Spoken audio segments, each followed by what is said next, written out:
Yo, what's cracking everyone? Ericship 111 here. So, over the past several weeks, I have been keeping an eye out on the player count over on Steam between Forza Horizon 5 and Forza Horizon 4.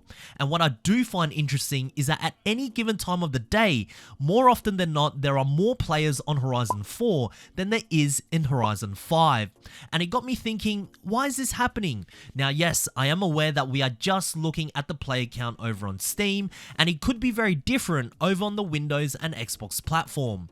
But because there is no way to tell how many players are on the Xbox, it's still quite fascinating though to see an older Forza Horizon 4 being more active than the current Forza Horizon 5, at least on Steam. So I decided to replay Forza Horizon 4 on a brand new account to see why this is possibly the case. So, I'm sure many of you know that back in June of 2024, Playground Games announced that Forza Horizon 4 will be completely delisted from all digital platforms by the end of this year on December 15th, and that all of the additional car packs, car pass, as well as the expansions have already been taken down after this news went live. And the only way to obtain any of these additional content from now through till December is to purchase one of the special bundles that Forza Horizon 4 has to offer. So I guess that in of itself could already influence some gamers who perhaps never quite paid too much attention to Horizon 4 to be like, this could be my last chance at owning a massive racing game, so why not give it a shot? Playground Games also announced that the monthly festival playlist updates, although were essentially just reruns at this point with no new additional content being introduced, would also come to an end just 2 months after the announcement in August of 2024, which will also include several in-game achievements that can only be unlocked during the final update of Series 77. I'm quite sure that this would have given those who love earning achievements the extra incentive to perhaps purchase and play the game. And how can anyone forget the huge 80% off discount over on Steam that came along with this delisting announcement, which is probably the biggest reason why many gamers decided to purchase Horizon 4 and helping it reach its all-time player count, peaking at nearly 76,000 players during that month. Certainly quite impressive for a racing game that's 6 years old. Now, just to preface, it's not unusual whenever there is a delisting announcement or a huge sale for a popular AAA game, no matter how good or how poor the reviews are. You will tend to see a temporary spike in the play count for a short period of time before it falls again. One prime example is The Crew 2. Not too long ago, the game dropped down to about $1 or something, and the player count skyrocketed, reaching over 55,000 players, which is absolutely insane. But just a couple months later, the number of players dropped quite tremendously. However, with Forza Horizon 4, the game has continued to perform very strongly, with consistent monthly peaks and even 24-hour daily peaks that are often higher than Forza Horizon 5. And remember, Forza Horizon 5 is currently an active title that is still introducing new cars and content through the festival playlist, whereas Forza Horizon 4 only has their online servers up.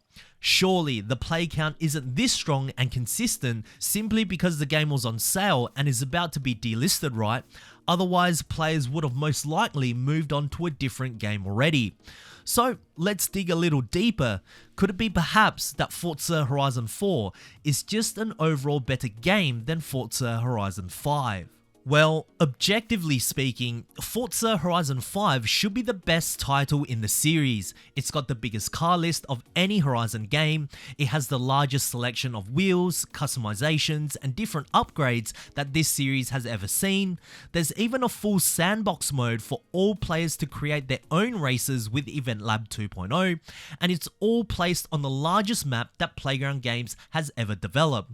So, on paper, Forza Horizon 5 should really be the obvious choice over Forza Horizon 4, but obviously that's not what the Steam numbers says.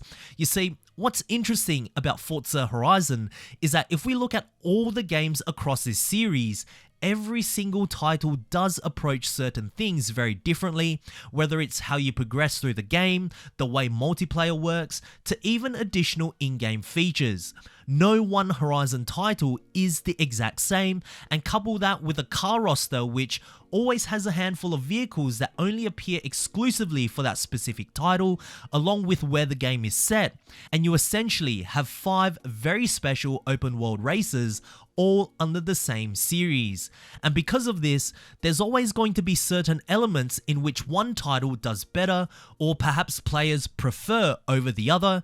In Forza Horizon 4's case, when you compare it directly to Forza Horizon 5, there's certainly qualities that I can see why some players do like it over its successor. For instance, the map. Sure, it may not be as big, but it's a lot more detailed. Not in a graphical fidelity sense, even though I think Horizon 4 holds up very well for today's standards, but more so the places in which you can visit. No matter where you are driving, you are either at a place of interest or you're about to be. There are really no dead spots, whereas in Forza Horizon 5, there are too many open fields with too many roads that are just there to fill the gaps. And I do believe there are a couple of factors for this. One, we know that Horizon 5's map was built to facilitate the Eliminator game mode, which essentially handcuffed what Playground Games was able to create. And two, the United Kingdom is the developer's backyard. So many of the team members knew which real-life places would be suitable to be featured, and you can tell a lot more effort and planning was put into Horizon 4's map as opposed to Horizon 5's. They even managed to sneak in a full race route in the city of Edinburgh with the exact same layout from an older Microsoft racing title called Project Gotham Racing. That's how well Playground Games designed the map. You've also got the cars. Horizon 4 does feature many unique vehicles such as the James Bond Edition car pack, as well as the Barrett-Jackson cars too, which we won't ever see in Horizon 5, as well as some other unique cars in the main game like the Kia Stinger, Aston Martin Vulcan, and the Volkswagen IDR, just to name a few. And with over 700 cars to choose from, it's a sizable car list that hasn't aged too badly considering the game launched in 2018. Then of course we have the different seasons. In Horizon 4, despite winter and snow being complained about during the time, it was unique and it gave the entire map a completely different feel. And if Playground Games would have just made a few adjustments, like not having the snow present in Rivals mode as it was a disadvantage to set a lap time during that week, or maybe have the snow melt on the roads throughout the week so it eventually drives with the same grip as the rest of the seasons. I'm sure there were solutions that Playground Games could have explored, but it's important to let everyone know that we only love the snow in Forza Horizon 4 now is not just because of nostalgia, but it's because Forza Horizon 4 is now a complete game. What do I mean by this? Well, all of the live service content that was introduced in the past on a monthly basis, they are all available in game now. So whether you are a returning player or someone who is brand new, everybody has an equal chance of experiencing the game without any of the FOMO element, which is the main reason why I believe players are choosing this over Horizon 5. You can play this game at your own pace, meaning that if the winter season isn't for you, no problem. You're not forced to play that week, and guess what? For the following week, all of the content will still be available for you to unlock. And truthfully, I believe this does make Horizon 4 a much more enjoyable title. The game still holds Forzathon live events on an hourly basis, which has ironically been more popular now than it ever was when the monthly playlists were running, but all that means is sometimes being simpler is better. The Forzathon live events give players Forzathon points and can be exchanged for a backstage pass to collect any hard to find cars we want from the backstage shop. Unlike Forza Horizon 5, where not only does it cost a lot more of Forzathon points to obtain an additional pass, but Playground Games also has that stupid voting pass thing every week. I mean, if we are going to be limited to just 2 backstage passes a week anyways, why not just put all the hard to find cars in the backstage pass? For the developers to group each cars into pairs for us to vote for is just not necessary in Horizon 5.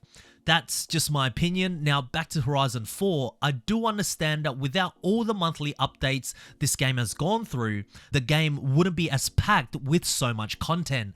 And I guess that's the double-edged sword with Horizon's live service gaming. You either live through all of the monthly updates from the beginning, or you wait until the very end of the game's life when everything becomes available to have the best experience. So essentially, Horizon 4 right now is going through its second life, where players get all the benefits from a complete title, with most of its bugs and issues resolved, but at a cost of being 6 years late. Honestly, I believe this pattern may perhaps continue once Horizon 5 no longer has monthly updates. However, will it have more players than the next Horizon title, at least on Steam?